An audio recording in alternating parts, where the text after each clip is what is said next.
On behalf of India International Center, I extend a warm welcome to you all to this book discussion event. This evening, we are joined by a very distinguished panel of speakers to discuss the book, India-Africa Relations, Changing Horizons, by Ambassador Rajiv Bhatia. For the discussions, we are joined by Padma Vibhushan, Shri N. Vohra, who is going to chair this event, Professor Rajen Harshe, Ms. Ruchita Beri, Ambassador Rajiv Bhatia, who is the architect of the book, and Shri Suhas Borker, who is going to moderate the session. Shri Borker is a media person, broadcaster, documentary filmmaker, and activist. And he's founded Citizens First TV in 1981 and has been involved in documentary filmmaking since 1980 for almost 42 years now. He has deep connection with Africa in the sense that he has covered and interviewed a galaxy of African leaders for Citizens First TV programs, including President Nelson Mandela, former Namibian President Sam Nujoma, and others. He has been part of the International Media Conference in support of the anti-apartheid struggle in South Africa, which was organized in New Delhi by Namibia under the leadership of Mr. Nikhil Chakraborty. He also was invited by the African National Congress of South Africa to address the plenary of the Third International Solidarity Conference of the ANC in October 2012, has also spoken at the, invited by Indian Council of World Affairs to present a paper at the 7th India-Africa Academic Conference in 2014, and at IIC, he presented a paper on Africa-India media connectivity at the International Conference on Understanding Africa, Continuity and Change in February 2020. He has accompanied indeed 3 Prime Ministers of India on their visit to Africa as part of the media team.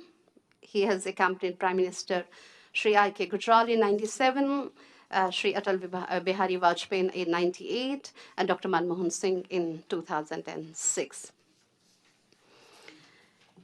He has hosted the Mandela Day commemoration at IIC since 2008, and more than 300 students from Delhi NCR has participated, and also hosted the annual Nelson Mandela Lecture at India International Center since 2018.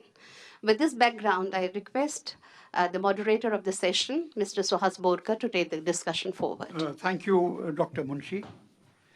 President IIC, Shri N. Vohra, my friend Ambassador Rajiv Bhatia, Professor Rajen Harshe, Ms. Ruchita Beri, Africanists, and fellow members of IIC. Welcome to the book discussion on Ambassador Rajiv Bhatia's book, India-Africa Relations, Changing Horizons. As already mentioned, we have a distinguished panel of speakers. Shri N. Vohra, Ambassador Rajiv Bhatia, and 2 expert Africanists, Professor Rajen Harshe and Ruchita Beri. And I shall speak at the end. We shall, after that, have a brief Q&A session, followed by a vote of thanks by Ms. Shoma Chowdhury, Commissioning Manager, Routledge. Now, a brief introduction of the speakers.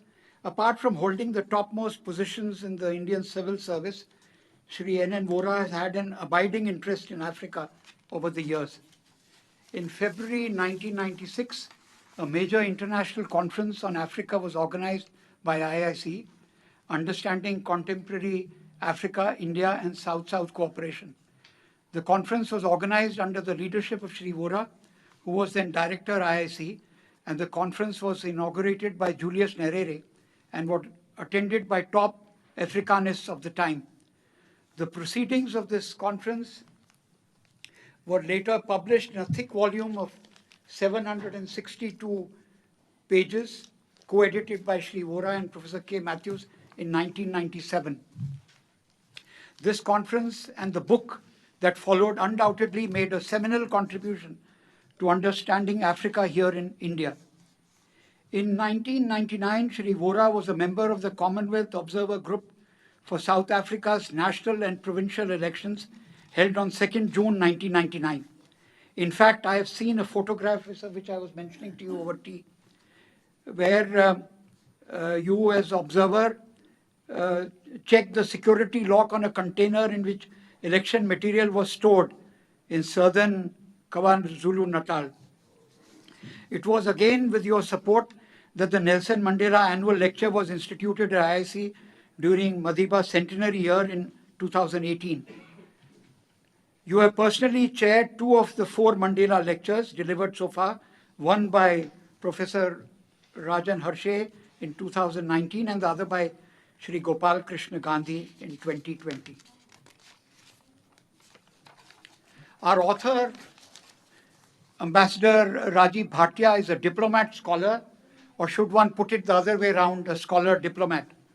What he does meticulously and with passion. The book which we are discussing today is an outstanding example of these qualities. He is a distinguished fellow, Gateway House, and has served 7 years as head of mission in Africa as High Commissioner to Kenya, South Africa, and Lesotho. I met Ambassador Rajiv Bhatia for the first time in Yangon in December 2002 when he was our ambassador to Myanmar and he hosted me and my team. I was making a documentary, Highway to the Asian Century, on the 7,600 kilometers road link from New Delhi to Hanoi.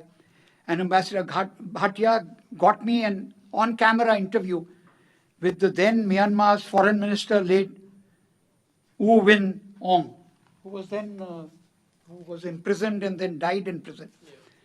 Later, when he became the Director General of the Indian Council of World Affairs in 2012, we interacted quite a lot. In February 2014, I was invited by ICWA to speak at a 3-day seminar on Africa organized by Ambassador Paramjit Sai in Chandigarh. In July 2014, to commemorate Mandela International Day, Ambassador Bhatia addressed and interacted with a large gathering of students from Delhi NCR at IIC. In January 2018, he was a lead speaker at a discussion on the Rohingyas issue I had organized at the India Habitat Center. Professor Rajen Harshe is an eminent social scientist and a leading scholar of international relations studies in India. He is a founder and former Vice Chancellor of the Central University of Allahabad and former President of G.B. Pant Social Science Institute, Allahabad. He was also visiting professor in the Department of International Relations, South Asian University, Delhi. A PhD from JNU, he did part of his doctoral work at Paris on a French government's fellowship at the Fondation Nationale des Sciences Politiques. He was a Fulbright scholar at Columbia University in New York, where he did his postdoctoral research. He was also at the Linnaeus Palm Fellow at the Uppsala University, Sweden. He was the president of the African Studies Association. In fact, we have 2 presidents, both Ruchita and you. But it's not by design, I think.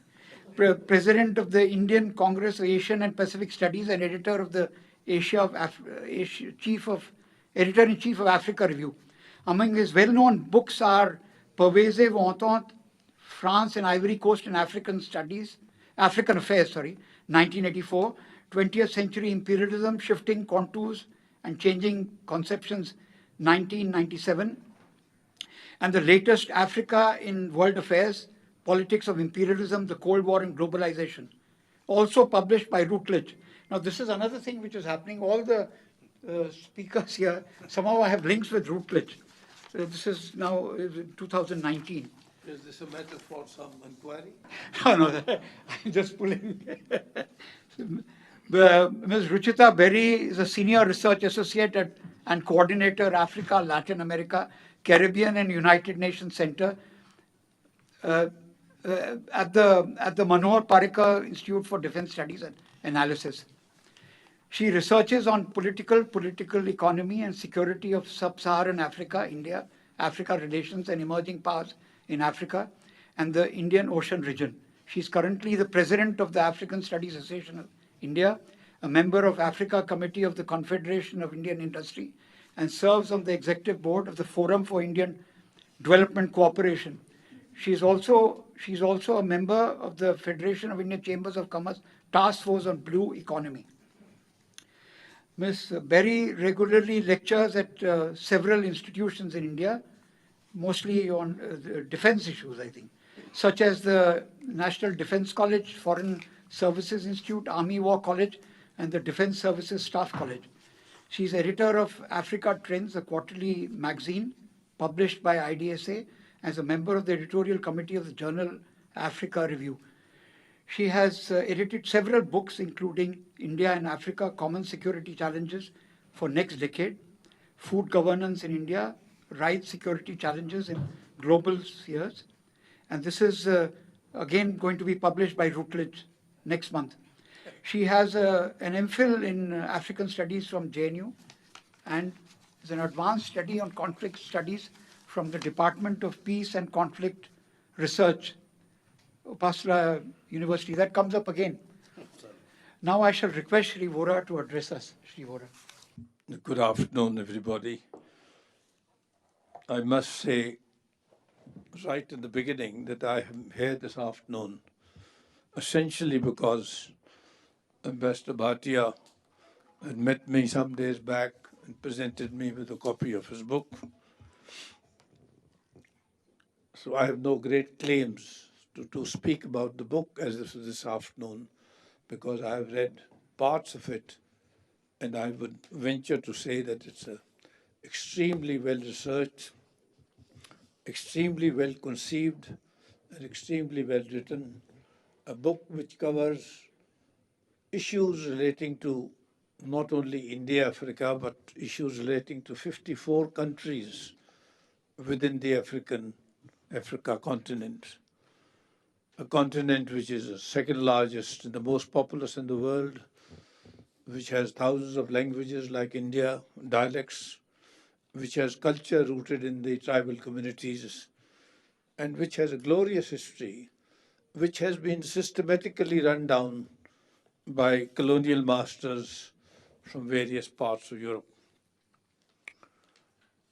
Now, whenever we get together, as we are this afternoon, to discuss a good piece of writing, I find that our instinctive psychology is to view a particular area or a country or a theme either from the point of view of foreign policy or security, and at times, if there are economists around, from the point of view of trade and commerce. So the holistic picture gets lost. But from what I've read of Ambassador Bhatia's book, I would again venture to say that it's a very holistic picture he has presented. I compliment him wholeheartedly for giving us this book. Now, in the years past, as Mr. Borker mentioned briefly, in this institution, we had tried, taken various initiatives to some or the other persuade the authorities of the day to focus more on issues relating to the African continent and side by side to look more closely on what is it that we could do together between India on one side and the African countries on another, which are the largest storehouse of resources, mineral resources, land resources, other resources, forestry, environment. Incidentally, 60% of the world's arable land is in this continent. And you can now compare how much we have and how much our population. We have been breast to breast, side by side, in our population and the population of the African continent. In 2018, if I'm not mistaken, we were standing at the same figure of 1.18 billion. But Africa is going far ahead, and in a few years' time, it would have be the single largest continent with the largest population.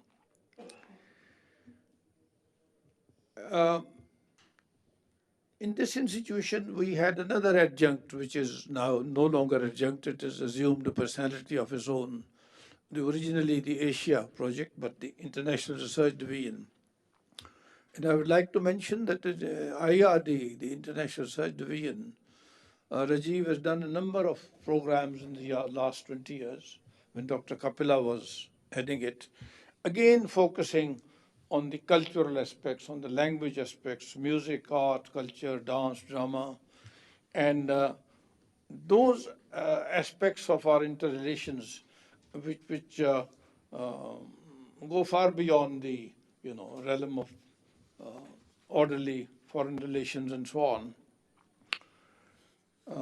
But I have also to confess that such discussions, valuable as they were at that time, and we documented them, and books were produced, and some are on the way to being published, they don't take us very far because we live in a world which is deeply rooted in the selfish policies of various countries and various regions, exploitation of resources in other subcontinents and subcontinents which are too weak to defend their integrities, their sovereignties, and their resources.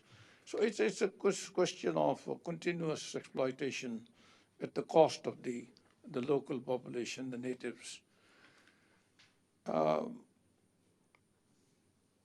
In terms of my own personal experience, which is, if I may say so, fairly extensive, it's not what Mr. Borker mentioned. I was a Commonwealth observer at the second presidential elections after Nelson Mandela stepped down. It was Mbeki who came down. Yes, yes. And I was there for 2-3 weeks, and there were law and order problems in Zulu-Natal in Durban province. And no Commonwealth observer was willing to go there. And the local government, they also suggested that nobody should go there because it's quite risky. But I had served in Punjab during difficult times, including Blue Star, and I said, I'll go. The leader of our delegation was the chairperson of the Scottish National Assembly, a very highly decorated, eminent Scotsman. He personally told me, please don't go, it's very risky. Anyway, I spent 10, 12 days in Zulu-Natal. I saw the entire election process through. Till the results were declared, I didn't leave. Now, the point I'm trying to make is that if you, as Ambassador Bhatia has, I would say, wonderfully done, if you get a little deeper into what comprises the entity of a country or a region or several countries together, what is it that makes them tick? What is it that they're looking for? And what is it that we in India, with a very vast population, diverse population, many languages, many dialects, all the religions in the world, all possible diversity in the world, what is it that we are looking for in the African continent? I think that this context, this book makes a very wonderful contribution. And I hope that in the years to come, with some of the non-governmental organizations, one which Mr. Borker represents, and remembering Nelson Mandela, organizing a lecture in his memory every year, if not every 2 years, and trying to focus the Indian intelligentsia attention on issues which relate to faraway Africa. That, I think, is by itself of great consequence. And let me mention also in passing that in the centuries past, perhaps, Rajiv, we were closer to African continent. There was no Suez Canal, so we were physically linked, the two continents of Asia and Africa. And I have read in one of the reliable books of medieval history that the first shipbuilders in India were along the Gujarat coast. They were all Muslims, and they were very fine engineers, very fine architects, very fine shipbuilders. And these ships used to sail mostly by the monsoon winds towards the coast of Africa. And we had enormous, very prosperous trade between our subcontinent and the African continent. and explorers, adventurers, Ibn Battuta and all, their records of their times also speak of the nature and the extent of relations between our countries. Now, I don't know, I had been pressing this point not only in ISC but elsewhere, that what is the meaning of South-South cooperation? What exactly have we done? What exactly we are capable of doing at perhaps not enormous cost to our country? And in this context, when I've been making these noises here and elsewhere, the then Prime Minister said that you go and lead a goodwill delegation to Sub-Sahara Africa. I went to Ghana, Central African Republic, Burkina Faso, Ivory Coast, the entire area. I was there for several months. And one thing which happened as a result of some of these efforts made by economists, sociologists, politicians, and diplomats like Ambassador Bhatia, that we started some initiatives in these countries, Ghana, Burkina Faso, and Central African Republic, of taking actual agriculture practitioners, meaning, in other words, agriculturists, Punjabi, Sardarjis, all the way to Ghana and beyond, to teach the local population how to cultivate paddy, how to cultivate vegetable crops, which they have never done. There's only one crop there, maize, around the year, that, leading to so many imbalances in nutrition, illnesses, disease, and so on. They had no irrigation systems. We took the lift irrigation system from here. We took a couple of hundred machines. We took about 500 tractors from Punjab and Gujarat. We distributed them to the farmers. And our farmers lived there for 2 years. And the quality of farming in the sub-Sahara area went up by 300%. They started growing fruit, they started growing vegetables and others. And the medium and small scale industry, Rajiv, great potential, unlimited potential. In economic and technical cooperation, I do not know, Ambassador Bhatia would tell us what is the current level. But in my time, though we had very limited resources in India, we were struggling with our own problems. We had very extensive presence in the African continent. I had gone to Benghazi, to Libya. Our teachers, faculty members of these medical colleges were all Indian. We had Indian nurses in these countries, Muslim countries, where their own women don't do this work. But as it happened, that was Gaddafi's time. And when I went to call on him with a letter from our Prime Minister to complain that our doctors have not been paid, and those who had been paid, their entire salaries were in the banks which were nationalized overnight. So they couldn't transfer a single rupee from there. A similar experience was in Tanzania, Zanzibar, Mauritius was much better, Seychelles was much better, several other countries which I visited in those days. But one common refrain which I can't forget, one common factor which runs through all these relations, is that the former colonizing countries of Africa were in one shape or another again in position, whether through the African Development Bank in Addis Ababa or other large macro projects, road building, highways, power projects, all controlled by nationals who were nationals of ex-colonial masters. So their contact and their control remained. I do not know the current state of play. I believe and hope it is much better. So I will not waste any more time. We will have to hear our two very distinguished experts and to hear the author. Thank you, Suhas. Request Ambassador Rajiv Bhatia. Thank you very much, Shri N. Vohra, President IIC, distinguished panel, dear friends, thank you very much for being here today. I'm truly grateful, first of all, to IIC for hosting this event. And as we all know, book discussions take place all the time in this venerable building. but it's a rare honor that Shri Vohra has extended to us, to me personally, by finding time to be here to grace the occasion, and I'm really grateful to him. You know, Africans have this very lovable trait. When they begin the speech, they simply say, all protocols observed. And then they straight away jump into the theme. Sometimes I'm sure you would wish that we do the same thing. But please allow me just one more minute to take this opportunity really to thank a few people who are here and who really mean a lot to me. Ambassador K.V. Rajan is here with his wife. It was to his home uh, some 50 years back in Lusaka that Africa and the African leadership, got into my life. So I'm really very happy that he's here.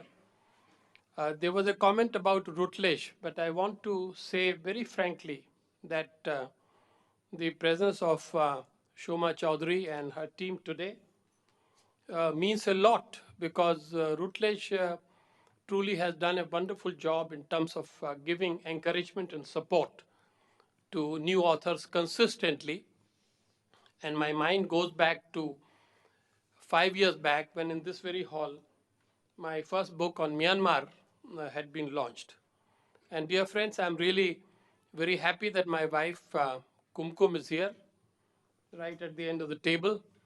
The person without whose support this book simply would not have happened. Now, having all the protocols observed, let me show the book to you for one simple reason, that this is the South Asia edition of a book which has, if I may say, modestly extraordinary cover, because in comparison, the global edition is a very routine kind of color and cover. The mask is from Mombasa, which we purchased some 40 years back. It's still with us. And the lotus is, of course, representing India, mask Africa, and the blue tinge is the Indian Ocean.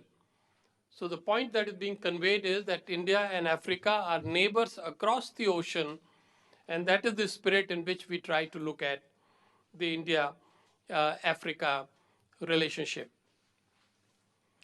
Now, the why and how of this book, I think it's important to explain that. In a narrow fashion, this book is the result of about 3 years of research and hard work. Those of us, and I see quite a few authors here, writing a book means setting aside 2 to 3 years of your life exclusively to this project. But often the book actually comes and grips you long before that period of 3 years begins. I do not know when Africa infected me. It could be at Allahabad University, where I studied international relations. It could be when I visited Ambassador Rajan's home in the 80s. It could be 1990 when I was sitting at the Indira Gandhi Stadium and heard Nelson Mandela in person for the first time. And the thought came to me that I missed our own Mahatma, seeing Mahatma Gandhi, but I was meeting the 20th century Mahatma from Africa. I know that phrase itself can cause controversy and discussion, but that is not the intention today. Mainly, it was around the time when Mr. Vohra was heading the Prime Minister's Secretariat. The government decided to send us off to Kenya. And this was towards the end of the century. And I stayed there for 4 years, and I learned so much about this continent and its diversity and its richness. It must have stayed somewhere in the system. And yet we were not through with Africa yet. So a few years later, again, we were sitting in Mexico when the call came from Delhi, are you ready to go to South Africa? Now, South Africa is supposed to be one of the fanciest and important diplomatic assignments for an Indian diplomat, and therefore, obviously, the answer was yes. one driving motivation was very simple. I must be very candid. And it was that I thought that if I go and spend 3 years there, maybe I would get a chance to meet Nelson Mandela personally. By the time we reached, he was no longer the president, but my wish was fulfilled, and I've written about that separately. This book is not a book of diplomatic memoirs. This is a serious, sober, scholarly book, and therefore, although I have my swimsuit moment, uh, you want to reveal to draw attention, but you do not want to reveal much so that the mystery and curiosity remain intact. So, keeping that in mind, let me present to you the central thesis of this 90,000 word book, which runs to 219 pages only. It is not a very thick volume, it is 1/3 of the book that Suhasji has just shown. But my intention was to attract people to Africa so that if they see that, well, it's really not a very thick book, maybe we can read a little bit. And that is why it was deliberately not something that went beyond 90,000 words. There are three propositions which I can say I have offered here. Number one, Africa is changing, and changing mostly for the better. The idea is not to discount their challenges, their problems, but also to point out actually that Africa has progressed well in the past 30 years, especially past 20 years, and I'm talking of the period which ended just before the COVID era began. So first position or proposition, Africa is changing for the better. The second is that the world today has been paying much greater attention to Africa than it did before. And this is properly presented in form of data and in terms of analysis to show how countries ranging from Brazil to UAE to Indonesia to Australia and from Russia to China to the US and Europe, they all have qualitatively and quantitatively stepped up their relationship with Africa. And my third proposal here is that India has done very well by augmenting and diversifying and strengthening its relationship with Africa, but we need to do more. We should not remain self-complacent because that is the enemy of progress. Now here, talking about some of these ideas just a little bit more, since I have a few more minutes. The book talks about multiple transitions in Africa. I think demographic, political, economic, ideological. Mainly in the last 2 decades, Africa has been thinking in terms of a rejuvenation, of a renaissance, and therefore there is more democracy there, there is faster economic development there, relatively more peace and stability, and yet all this go together with radicalization, terrorism, frequent coups. They still are happening in the last 2-3 years in particular, and big challenges in terms of handling the health security and the COVID issues. So you have a mixed picture, but if Africans themselves say that we are a little bit better off than in the past, we have no reason to question their judgment. The second aspect, as I said, on which I have spent a lot of time, is this chapter called Africa, Dancing with Global Actors. I'm reasonably proud of this chapter because this is probably the first place where you will get a chance to read, let's say, Africa's external policy. This does not happen very frequently. The third chapter, I'm referring in terms of sequence here, named Africa-China Tango, was almost not written. As a former diplomat, I always feel that when we talk about India-Africa, we should not give free publicity to China. And so I wanted to have nothing to do with China. But then my counselors advised me that, you simply have to bring that in and let your scholar defeat the diplomat. And so I listened to them. And this particular chapter essentially is putting across the idea that in terms of African assessment, China has not done everything that is bad in Africa. I know this can again cause controversy, but I have to allow the facts to speak for themselves. And yet, what is important for us in India is not to simply waste time criticizing and lamenting what China has done in Africa. We simply have to learn from what their experience is and draw the right conclusions and refashion our policy approach towards Africa. There is further a multi-dimensional treatment of India-Africa relationship, covering the continental, the regional, and the bilateral aspects. I'm very fond of the fact that an African always feels, first of all, himself to be or herself to be an African. And this goes back to the great leader of Africa, Kwame Nkrumah, who had said, I'm not African because I was born in Africa, but because Africa was born in me. So there is that sense of unity, and that's why sometimes people come and ask, what do you mean by writing a book on India-Africa relations? Africa is not a country. Africa is a continent. Thank you very much. I think we know that. That is basic. But the reason for writing a book that details India's relationship with Africa presupposes that sense of unity.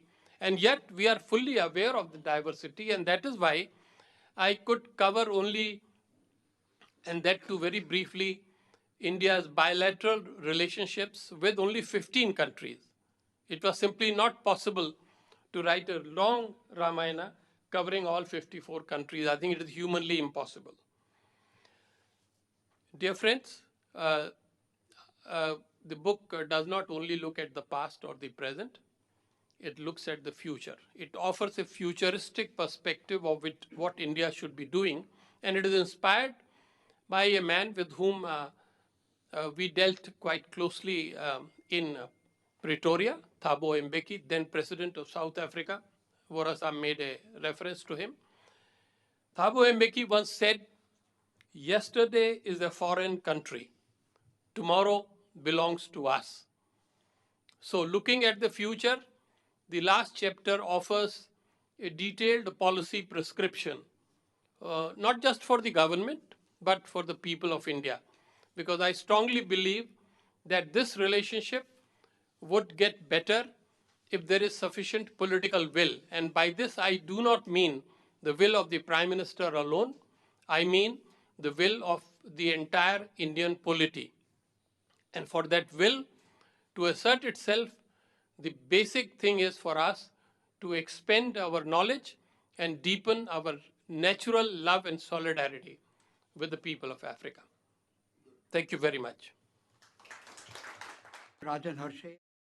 Shri M.N. Vohra, President of the IIC, my dear friend Rajiv Bhatia, my colleague and very accomplished Africanist Ruchita, Beri, Suhas Borker, all dear friends, ladies and gentlemen who are gathered today. First of all, I would like to congratulate Ambassador Bhatia for writing such a comprehensive, lucid, well thought out, well conceived, well researched, and eminently readable book.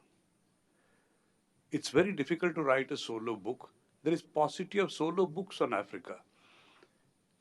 And that's why this kind of quality and this kind of work I would consider is an important landmark work in the area from an ambassador, from a scholar diplomat. I think generally people tend to show what is not there in the book. But I thought I'll take a positive view and tell you what is there in the book so that you feel attracted to what the effort has been and what attracted me to the book. I think first thing that attracted me most was he has taken Africa as a whole of 54 states as a unit of analysis and tried to relate Africa to different parts of the world, tried to look inward towards Africa and understand Africa and relate Africa to India and India to Africa. And that's a very, very major exercise. So you take 54 countries on hand and also relate. Take, for example, when he talks of development problems in Africa, certainly talks about 93% people have mobiles in Africa. And mobile banking is so common there. Look at it, how people can be innovative. And that is something which struck me when I was reading. I remember whenever I go to New York, I have asked this question to many, that do you know what is inverter? And they don't understand what is inverter. Because this is a typical Indian phenomenon. When your power constantly fails, we use inverter. 93% do mobile banking also many must be doing out of it. Similarly, pipe water goes there in 63% of the areas. Sewerage is also good. So there are achievements, and yet electricity failures, lack of electricity, unelectrified areas, they are also in plenty. You have young population, growing population. This particular continent will have largest people by 2030 to 50. In that time, it will kind of demographically, it will be largest population. Most interesting part of it is 16 African countries have witnessed over 5% growth rate. And some of the fastest growing economies are in Africa. Africa is rich in minerals, rich in monocrop economies, and sometimes, because of their dependence on one crop or one mineral like uranium, petroleum, they suffer because they suffer the fluctuations in the prices of primary commodities and deterioration in terms of trade in the world market. I was also attracted to kind of his statement that, somewhere, he has not stated it so explicitly, I am theorizing it. He has put across the dilemma of growth and development. That growth is always quantitative, you can measure it, and development is always qualitative. And the total upliftment of social system requires extension of franchise and democracy, reduction of socio-economic inequalities, promotion of equality and justice, and all this development, how far it is taking place, where he kind of tries to tell us that yes, Africa also has large cities like Cairo, Luanda, Johannesburg, or Kinshasa. 38% of the Africans live under democracy. Something interesting. But then democracies are fragile. Elections are there, they are also rigged. They are also foul play. They are not necessarily fair, but elections take place periodically. Then there is a kind of a tussle all the time in Africa. We are witnessing, like in any other part of the world, I would say, authoritarianism or autocracy and constitutionalism. Constitutionalism becomes a reality when particular government behaves according to the body of laws enshrined in the constitution. And that constitutionalism is not so compatible with Africa even now, because autocracies have had their field day. But still, it is limping or struggling to kind of build democracies. As far as development problems are concerned, he has also made reference to new economic partnership of African development, a very important instrument of development, and certain things like African countries and the performance related to development. He has made reference to African peer review mechanisms. This happens in Europe, that how your country or economy has performed. You put your application and get yourself reviewed where you stand vis-a-vis other countries, vis-a-vis yourself, vis-a-vis your own performance. And this is something important. Same is the reality with something like African Renaissance, that Africa is coming of an age, and that one has to kind of bear in mind.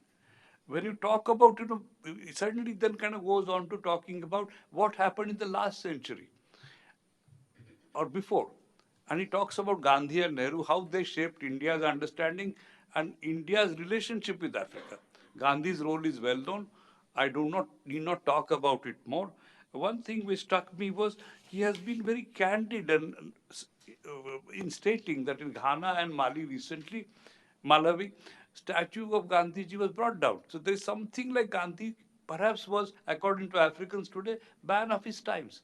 That he talked for Indians, fought for battles for native Indians, but whether he fought for colored Africans and colored races, they find it slightly debatable in terms of Gandhi's role. Nehru's role was also enormous. He was keeping in touch with African leaders in the interwar period.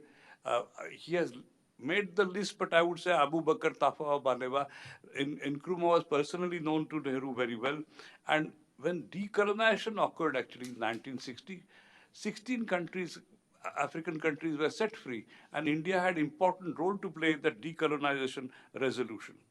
There are also references to Indira Gandhi, the Lusaka summit of 1970, 1983 non-aligned summit, or somewhere Africa Fund, which was established under India chairmanship, and somewhere what happened was India helped neighboring countries of apartheid South Africa to fight apartheid by becoming independent, self-reliant as far as infrastructure and developments are concerned.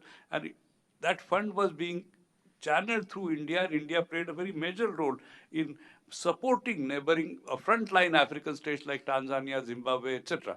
And that has been India's a very major contribution, I would consider. Then Rajiv turns to kind of another major area. This is a very interesting chapter because he takes bird's eye view of global actors in Africa. I think this is something eminently readable, and he's done it very lucidly. He has taken you what in French they say tour d'horizon. That's how he has kind of built the chapter, that he deals Africa and European Union countries. Now, you all know that France and Belgium had particular relationship in Africa. Francophone African countries are dependent still on France. Belgium controlled Congo. Britain also was a colonial power. Portugal had Angola, Mozambique, and Guinea-Bissau. So somewhere European Union getting ACP countries, African, Caribbean, and Pacific countries inside the European Union, he has just made a kind of reference to it and thought provocatively also on the matter. Then he's talked about United States in Africa. Now, as you all know, United States has a non-territorial empire after it left Philippines, which was its colony, and how America influences whether it's oil production, whether it's different governments, how America kind of plays its own kind of role in trade, aid, business, in kind of military hardware and sale of military hardware, or combating terrorism, like global war on terror of America. Then you have something like Japan and its relationship with Africa, Russia, which is now emerging there in a very big way. And he's talked about Russia's diverse involvements of recent times also. Turkey, another actor.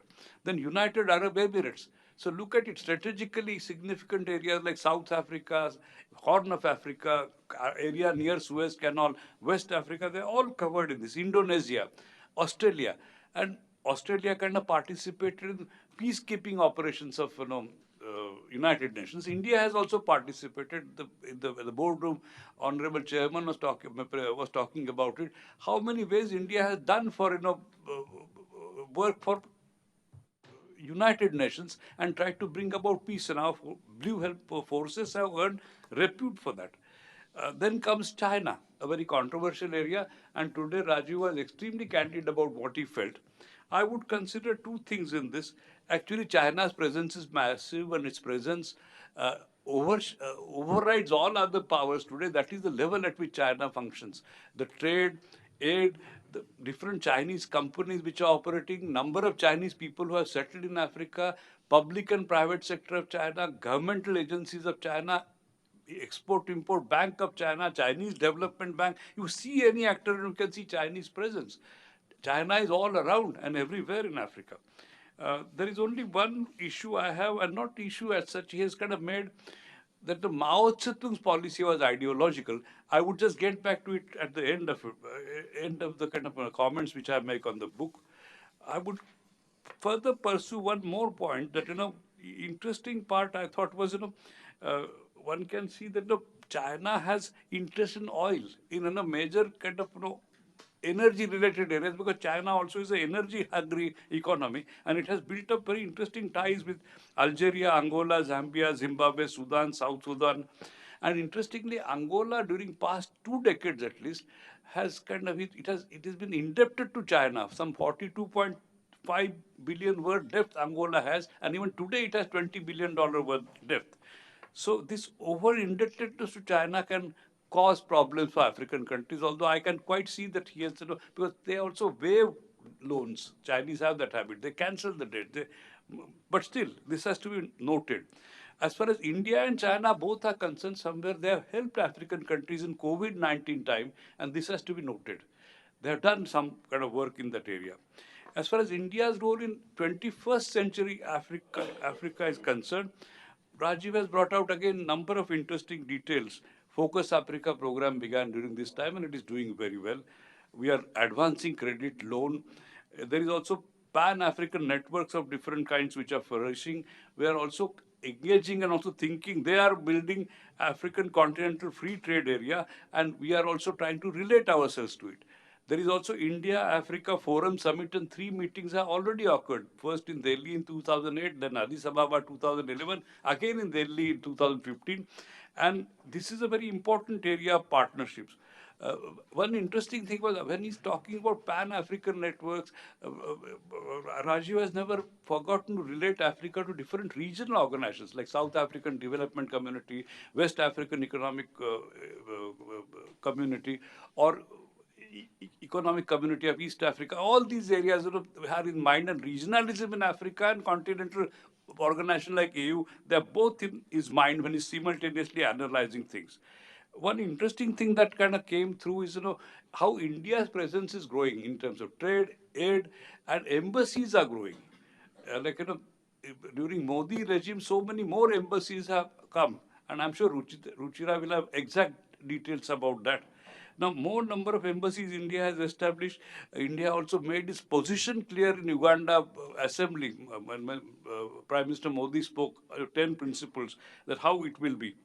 Now, somewhere I would like to say that India is understanding not merely regional communities, but developing policy towards both Indo-Pacific region and Indian Ocean Rim Association. Now, Indo-Pacific Ocean is a very large area. It combines Pacific, and as far as Africa is concerned, Southwest African countries, Southwest African Ocean, those parts. And India has already built ties with Seychelles, Mauritius, Mozambique, and of course Kenya. But all these Indian Ocean states, they matter. And how India kind of utilizes them for kind of trade, how blue economy prospers, how India becomes it is already third largest trading partner, but one of the most significant trading partner of Africa. All this depends on how naval trade goes on. And of course, how we diversify oil resources. Like India cannot depend only on Middle Eastern countries for that.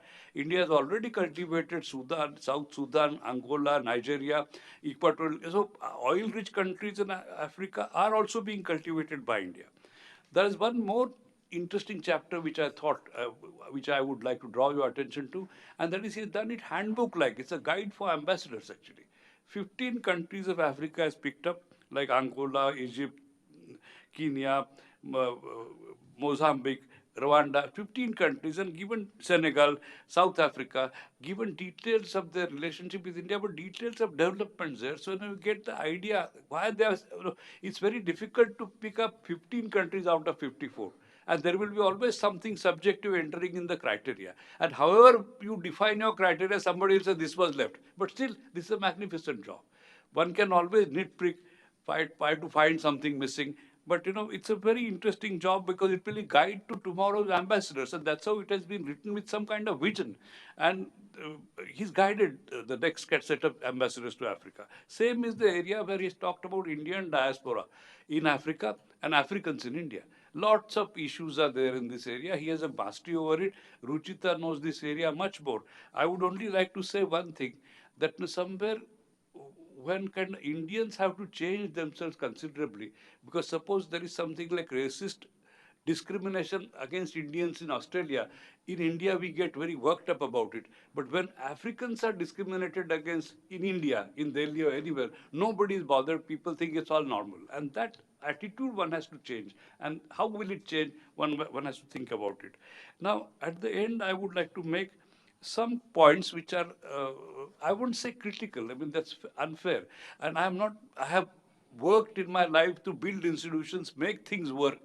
And I'm not one of those who tries to kind of find somewhere, what would you say, that a building is built and somewhere some pipe is leaking, you start saying, oh, this is leaking here. No, not really. I would like to just suggest few things. One, I would say is that because Rajiv Bhatia is so senior as ambassador, he has had experience in several areas.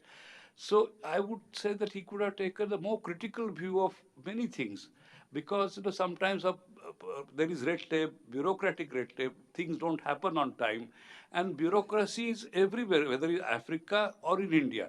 Either way, there are delayed projects, tardy implementation. We are not able to spend funds which are allocated to development in Africa, and he has given a very balanced answer to me many times, and I also see his point of view. But somewhere, slightly more kind of critical view would have made all of us alert to think how we can progress further. Another thing I thought was, there is something like falling trade is there, registered. Like, suppose it is 214 billion, it becomes 200 billion. It is all because prices of primary commodities are fluctuating and falling everywhere. That's why the trade figures also sometimes look low. Book that Ambassador Bhatia has written, there is something like, he kind of somewhere, there's so much of wealth of empirical material that if he wants to make sharp argument also, it gets blunted, because that is his personality also. He's gentle, he's persuasive, and he's not too assertive and intimidating. That's how the book is written. I would like to say that book is so interesting that it can inspire other studies, like what is military role in this part of world, that is Africa. How many military hardwares we have shown? What has NDA done to train African cadets, and where they are working? Because so many of them have acquired top positions. Similarly, different companies which are operating in Africa, Mahindra and Mahindra, Ambani's, Kirloskars, Reliance, Mittals, Airtel, for example, is such a popular company everywhere. So, on such areas also, more micro studies could come out of this book, because this book gives you a very major, vast perspective to understand minor realities. It's a kind of book written in a manner where you never lose sight of jungle when you're looking at a tree, and never forget to look at a tree when jungle is around. And it's a very wonderful balance which he has achieved. At the end, I would say that I would like to really congratulate my friend Ambassador Bhatia very warmly for writing such a wonderful, brilliant book, which will last, I'm sure, and it will be useful for scholars, diplomats, and students of African studies and international relations. And it's a magnificent effort, and we should all celebrate it, because such books never come again and again. Thank you ever so much. Ruchita, Beri, please. Thank you, Mr. Borker, Shri N.N. Vohra, Ambassador Rajiv Bhatia, Professor Rajen Harshe, Shoma Chaudhary, ladies and gentlemen. I'm really glad to be here today to discuss this important volume on India-Africa relations changing horizon by Ambassador Rajiv Bhatia. I'm really glad that he has written a book on Africa, because there is a paucity of literature on India-Africa relations.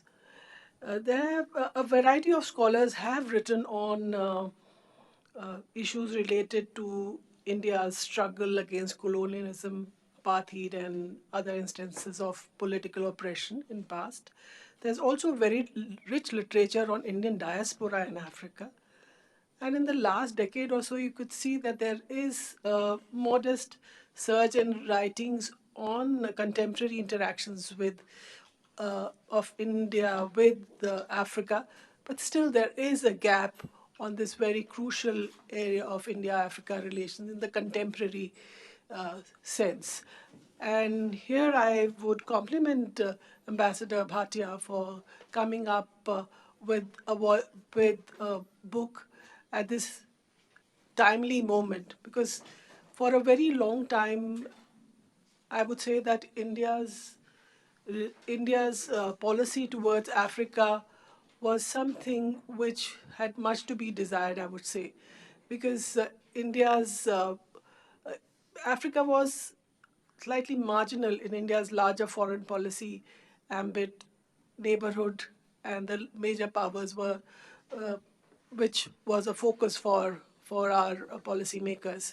And it's only in the recent years that Africa has become important, and it's important that such a book has come out at this time. It's also important because this is the time when, in terms of India's relations with Africa, if 40% of our development aid is going to Africa, then obviously we need to study Africa's India relations. Also, when most of our peacekeepers are peacekeeping in Africa, our soldiers are on the ground in Africa, maybe on a UN mission, wearing blue helmets, but after all, they are Indian soldiers who are there guarding the Africans, making peace in the large number of conflict zones in Africa. So it's very important that we study our relations with the continent, uh, where uh, where there is so much attention. And our current leadership also says that Africa is high priority for in terms of India's relationship. So so so I, so in my presentation or my comments, I would give you 5 reasons why Ambassador Bhatia's book is an interesting read and a must buy for scholars of India Africa relations. While the title of the book suggests it's a study of India Africa relations, but if you read the book, you find that it is like an onion. There are various layers there, and you get a glimpse not just of India Africa relations, but of what's happening in Africa as a whole, and the changing horizons, not just of India-Africa relations, but the changing horizons of the African continent as a whole. So the first point that I would like to make here is that it gives a clear picture of Africa, which is often hailed as a continent of future, whether it is with regard to its population or economic growth, the fact that 4 of the fastest growing economies of the world belong to Africa makes Africa an important region to study. And also the fact that the African leaders in the last 2 decades, in particular, have made a lot of efforts towards finding African solutions for African problems. And I would like to quote President Paul Kagame of Rwanda. He says, Africa's story has been written by others. We need to own our problems and solutions and write our story. And, and all these issues that I'm talking of are discussed in a great detail in Ambassador Bhatia's book. The book also talks about, in terms of Africa, the African aspirations and goals, such as the Agenda 2063. This is the plan which was visualized by the African continent, which is a vision of an integrated, prosperous, and peaceful Africa. So if we are studying India-Africa relations, India's relations with the continent Africa, it's also because the Africans want to integrate themselves. Integrate so that they could have a common voice, a greater leverage in the global affairs. The other innovative aspect of the book is that he has talked about the African Continental Free Trade Area, which was launched by the African countries in 2019, and how it is very important in terms of the economic integration. The second point I would like to discuss here is that this book gives a peep not just the history of India's relations with Africa, but also brings out various facets of India's relationship with Africa in the current times also. He clearly articulates the drivers that have shaped growing India-Africa ties, whether it is the appeal of India's unique political and development model that has brought India and African countries together, or it is India's proven success in the field of technology. As you all know, that India is considered as an IT power or the pharma power. So that has brought India and Africa together, and also the increasing commercial interest in Africa. India's attractive educational and training institutions, which have attracted students from Africa to India, and also the long-standing people-to-people ties that have brought India and Africa together. In terms of India-Africa relations, the book deals with the matter not just at the bilateral level, but also at the regional and Pan-African level. And at the Pan-African level, I would like to draw your attention to another discussion of which brings India and Africa together is the discussion on maritime issues. He mentioned about the cover of the big book reflecting blue. So why are India and Africa important is also because they're connected by the ocean, the Indian Ocean, or the Indo-Pacific as it's called now. So he says that the African countries in the recent years have started looking at the maritime sphere in a big way. They have evolved plans which looks at both the maritime security aspect and also the blue economy aspect of the whole continent. And the African countries, in terms of blue economy, are the pioneers in terms of evolving policies as to how to deal with and develop policies which would help in developing the blue economies of their countries. And here he argues that it will be important for India and African countries to enhance cooperation in this particular sphere. The third point, which is important, has been discussed a lot by Professor Rajen Harshe, but I would just like to flag it that his book brings out, these evaluates the African relations with various powers, whether it's the traditional powers like Europe and US, or the newly emerged powers like Turkey, UAE, and also countries like Brazil and Australia and Korea. Australia and Indonesia are important again from the Indian Ocean Connect. They are also members of the Indian Ocean Rim Association. And so it's interesting to note that Africa is attracting a number of countries towards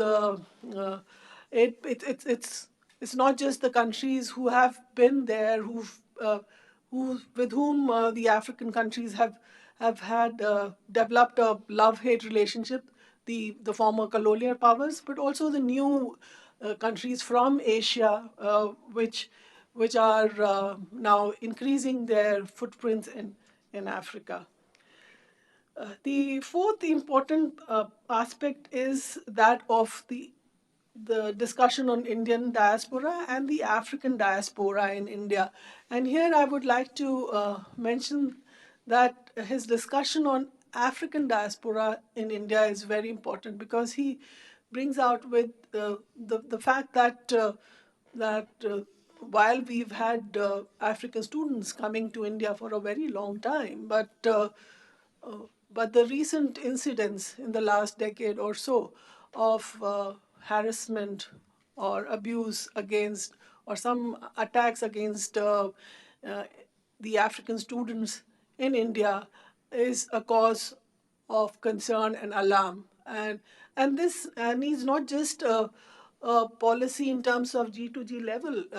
The civil society would have to wake up and take action on this, because I remember a discussion on this very issue at IIC in the last decade. I think it was in 2014 that we had a discussion in IIC on this, and we had members of the African student community coming over here and saying that, you people in India, you think that we are either either drug peddlers, or we are we belong to some wild country, so we can't control ourselves. So that's the kind of perception people have of Africans, that they are here to make trouble.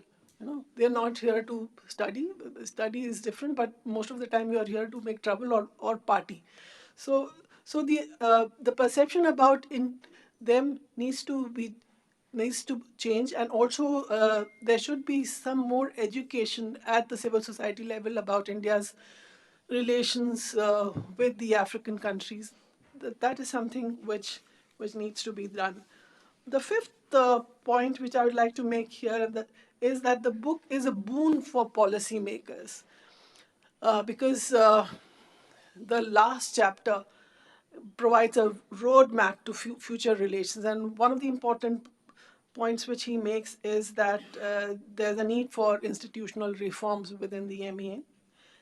It's a large continent, so we need to have more people on more desks dealing with Africa, and also need to set up an Africa advisory group, which would then lead the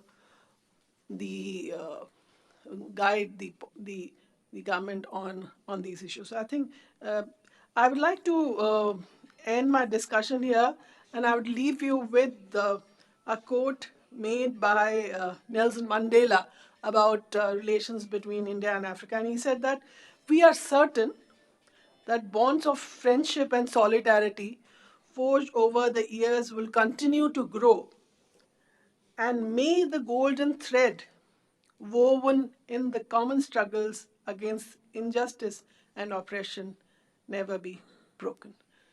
Thank you. Thank you very much. Now I think I'll have to call on myself to speak, and then I'll have to make it short because we are running out of time. So basically, I would like to first of all compliment Ambassador Rajiv Bhatia for a wonderful book, and that's a given. So now I'll pick up the 3 points which I want to flag, which the first Professor Harshe and Ruchita Beri have already flagged, but I would like to give more stress on this. That is the racialism, I mean, we are a racist society, and if we want to build bridges with Africa, we have to, I think, our mindsets, our way of thinking, everything has to change. Now, I just want to, sir, where now I'm taking you to a meeting at ICWA at the Sapru House, and we have the Nigerian High Commissioner, a Lieutenant General, speaking to us, and he is very open about it, and he says that I was at Sandhurst, and the weekend I was sent to Scotland, and the Scottish family welcomed me with open arms. I spent the weekend with them. Now, he then questions the audience, the Indian audience, and says, do you think this ever happens here? Do you welcome an African to your home? You don't, So, I mean, these are things which we have to, if we want to extend our friendship, extend our brotherhood, extend our fraternity, we can't do it this way. Then this, in fact, it was discussed when Paramjit Sai's book was launched. I'm begging repetition, but I had said it then, the same point I had raised. And then the chair said that, you can't talk about our racialism. It's beyond control. I mean, so I was, in fact, very embarrassed by that. So that's one point which I wanted to stress. And this has come out, sir, in your the former Foreign Secretary Krishnan Srinivasan has put it in his foreword also. Africans are leading recipients of Indian technical assistance with over 2,000 allocated positions a year. But the assessment is that while they benefited thereby, there is little residue of nostalgic affection for India or Indians. Now, why is this happening? So that's a point which I want to doubly stress. And then you point out that when we had that summit in 2008 and Prime Minister Manmohan Singh is chairing, and you have this, the fifth item in the agenda, that is the Indian Africa Volunteer Corps. Now, I think this is a thing which should be linked up with this, and we should, somehow try to mend our way of thinking on this racial approach. The second point which I want to mention quickly is about a case study which I have just come across on how, Tagore looks at Africa, and I just want to quote a few lines from what Tagore says. In an insane time, the long, long past, when the Creator himself gravely displeased himself, destroyed his own creation over and over again, the ocean with its angry arms snatched away a piece of the eastern earth and called it Africa. Alas, Africa of shadows, your human face remains unknown to the darkened vision of contempt. They came, human hunters all, the iron chains, the claws sharper than wolves, their pride blinder than their sunless forests, the barbaric lust of civilized men, revealed in ugliness of their own inhumanity. Now, coming to recent times, you have an African, young African, and he's singing, his name is Giata, and he is doing a soulful rendition of Tagore's Bengali song, Mayabano Biharini, and it has taken the internet by storm. Now, he says in the video, my name is Giata and I would like to sing a song in honor of Tagore. I would like to thank my teacher Manoli ji who taught me this song. This song is about love and why we do the things that we do. The song is about Ram and Sita and their love and their struggles. Now, many people couldn't get over this beautiful rendition, and a lot of people showered their praises in the comment section of this post. The video has so far garnered 8,700 views on Facebook and collected a lot of comments and hundreds of likes. A viewer, Bishaka Sarma, writes, stupendous, I'm inspired by the artist's passion for Tagore's songs. Now, what I'm just saying is that this is the power of social media, which has to be also thought of. The third point, which I would like to raise, and this is about, we should extend our space diplomacy to Africa. I mean, we are a power in space, but we just should not restrict it to just to the SAARC area. So on the 5th of May 2017, India successfully launched a new communication satellite for South Asia from the Sriharikota spaceport. The satellite, funded entirely by India, aimed at helping regional countries boost their telecom and broadcast services. Analysts call this part of Modi's foreign policy as space diplomacy. Now, this needs to be replicated in Africa. The gift from India has no parallels in the spacefaring world. All other current regional consortia are commercial for profit enterprises.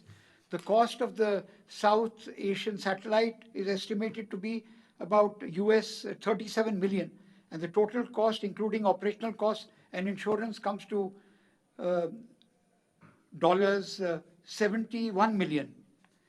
Now, by this move, India has placed the ISRO in a new orbit for providing space-based platforms that could have cost the participating nations, according to some estimates, about 1,500 million US dollars. Now, the satellite envisages full range of services to India's neighbors in telecom, broadcasting, such as television, direct-to-home services, education, telemedicine, weather forecasting, and disaster management support. Sri Lanka, Maldives, Bangladesh, Nepal, and Bhutan have benefited from the satellite. Pakistan, of course, opted out of this initiative.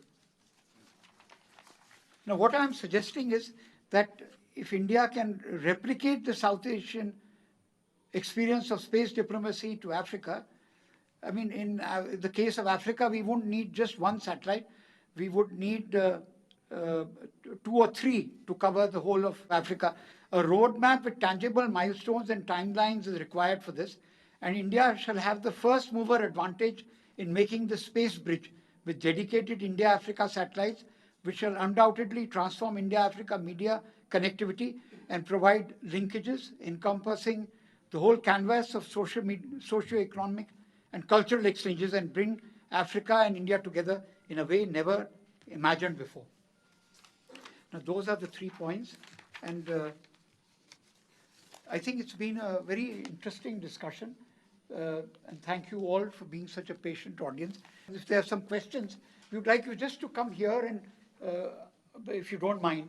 I just have a comment regarding Gandhi. I presume he would have evolved over the years and not be had that effect where Africans would pull down his statue. My question is really regarding racialism in India against Africans. You always think of Nigerians and their drugs. But what has been the role of our media? I mean, I consider myself fairly knowledgeable. I know nothing about Africa, even though my son has been to Cape Town and he said there was a water shortage and all that. But should our media not be much more involved in giving details of what is happening in Africa and what is the level of literacy over there? What are the demographics over there? Mr. Bhatia, I want to know about Roman representation in Rwanda. I think that is the maximum. Can we replicate in India? Because we are struggling for so many years to 33% representation. So how we can replicate and learn from Rwanda? My question to Mr. Bhatia is, sir, have you touched upon the soft diplomacy part in your book? Because in India, there are around 25,000 young Africans who are studying in different universities. And also, I haven't seen, in like from the last 7, 8 years I've been focusing on Africa, I've not seen much focus on African cuisine, African culture, African cinema, though Nollywood is the 3rd largest film industry globally. And here we don't even talk about Nollywood or African cinema. So in your book, have you tried to touch upon those softer aspects? Well, we have listened to all the interlocutors who have presented or given concentrated beams of thought on the great continent of Africa. Well, my first question is on the title itself. If Mr. Bhatia would like to further highlight about India-Africa relations both ways as to what India has done for the subcontinent, and in return, reciprocally, if he is satisfied with the role of Africa towards India.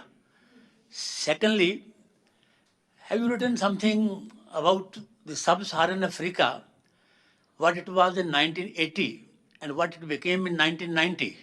It became more poor. The countries of sub-Saharan Africa became more poor according to their, as compared to their plight in 1980, and they became poorer in 1990, and they entered into the decade of depression. What was the reason of that? It is well reported by UNDP, Human Development Reports and all that onwards. Thank you very much. Please let me be very brief and succinct because obviously we are running completely out of time, but we can always have separate chats.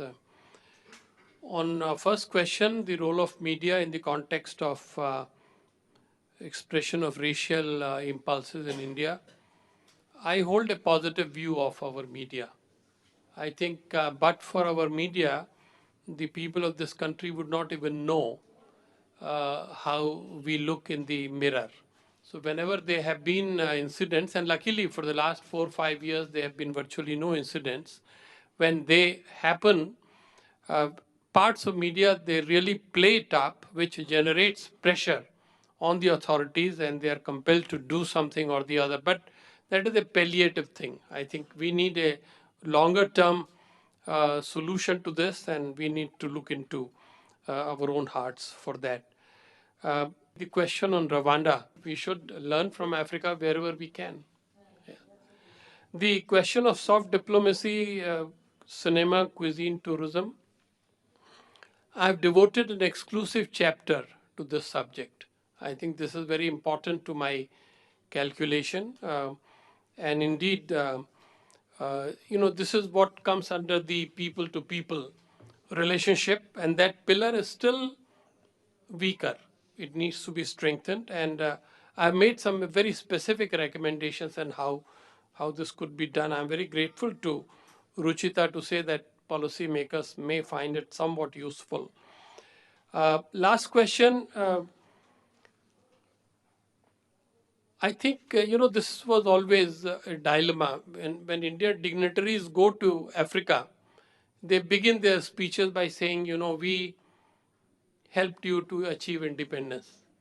This is the worst possible beginning of a speech by an Indian dignitary on the African continent. I always used to say, sir, please wait. Let the other guy recognize that rather than we projecting this. Sometimes they listened, other times they did not. But on the other side, I think we have to be very candid. The older generation of African elite was quite positive towards India. They knew what India had done through liberation, through non-alignment, through development phase. But the new generation, I think, is not so favorably inclined, even though thousands of African students come and study here. When we have had the chance in the last few years to talk to them, they show their hurt, they show their anguish, they show their pain. They say, number one, we get excellent education, but we don't get to really see India. We don't get to understand the Indian people. This comes out all the time. And there is one big crib. We get education in India, but the job market is totally closed. Indians want internship in America when they go to study in America. But Indians don't want to extend that facility to Africans. So this is again a double standard that we must look at. If India truly wants to be a global power, we also have to learn from others as well. But I think we are going outside our purview here. All that I'm trying to say is that overall, despite these negativities, I think India's image in Africa today is overall very positive. And I think those who are having their hands or fingers burnt with China, they are the ones who are advising that you should look at India again. And I think I can say in the end that India still has a good hand to play. We may not have the thick checkbook of the Chinese. We may not have, those subterranean connections that French have with Western Africa. But they know that India means well. India is still a benign power, and India has much more to achieve in Africa. Therefore, overall, I think we can take what I call realistic, optimistic approach on India-Africa relations. Thank you very much. A vote of thanks by Shoma Chaudhary from Rootlet, please. Thank you, Mr. Borker. And thank you, everyone, for joining us this afternoon for this wonderful discussion on the book by Ambassador Bhatia. We at Routledge are particularly privileged to be the publisher of this book and to be associated with this title. Our good fortune that the author has chosen us repeatedly for his publishing. I'm sorry, I know it's a running joke now. Most of the speakers here are our authors, but our list is richer for this, and thank you all, and especially Ambassador Bhatia for coming to us and choosing us. He broached the idea of doing a book on this topic somewhere in the middle of 2019. And after some initial discussions on how we were going to structure it and what all he wanted to include in it, he had already thought it out. Like he said, the book was inside him for many years, but he was sort of thinking it aloud, and he asked, and we talked about it, how should he frame it, etc. Once that was decided, he just moved forward in his usual thorough, organized manner. And we soon had the proposal and then the manuscript for review. And we moved forward in a clipped pace. And here we are. You have the book in front of you today. And I think you will enjoy reading it as much as we enjoyed working on it. But I would like to take this opportunity to thank our esteemed panelists for the high praise that they've given to the book, and for their wonderful comments and very incisive and perceptive discussion. Shri Vohra, thank you so much for taking time out to come and join us and for giving us the larger picture. We often get tied up into silos, but this was very helpful, I think. Professor Harshe, Ms. Beri, Mr. Borker, and Ambassador Bhatia, thank you very much for your detailed, insightful comments. And of course, audience, thank you for coming in person.